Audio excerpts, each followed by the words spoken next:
আলহামদুলিল্লাহ ওয়াসসালাতু আলাইহি আম্মা বাদ আউযু বিল্লাহি মিনাশ শাইতানির রাজিম বিসমিল্লাহির রহমানির রহিম। সম্মানিত ভিউয়ার্স, কাছে ও দূরের বন্ধুগণ, আমরা যে মাসালাটি নিয়ে আলোচনা করব সেটি হলো জনৈক ব্যক্তি কোনো ওজরের কারণে সে মাদ্রাসায় জুমার নামাজ আদায় করেছে।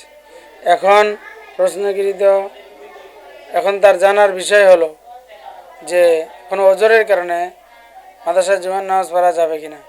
প্রশ্নকৃত মাসালার উত্তর হলো যে কোনো শরী ওজর থাকলে জুমার নামাজ মসজিদ ছাড়াও অন্য কোথাও আদায় করা যায় এবং জামে মসজিদ হওয়াও শর্ত না।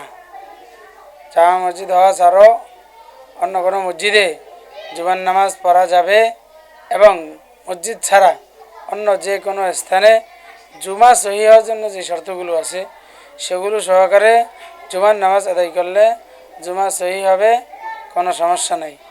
কিন্তু ওজর ছাড়া বাহিরে জুমা কায়েম করা এটা ঠিক হবে না। ওজর না থাকলে মসজিদে গিয়ে সকলে সমবেত হয়ে জুমার নামাজ আদায় করাটাই তার জন্য শ্রেয় এবং উত্তম হবে। আল্লাহু আ'লামু বিস-সাওয়াব।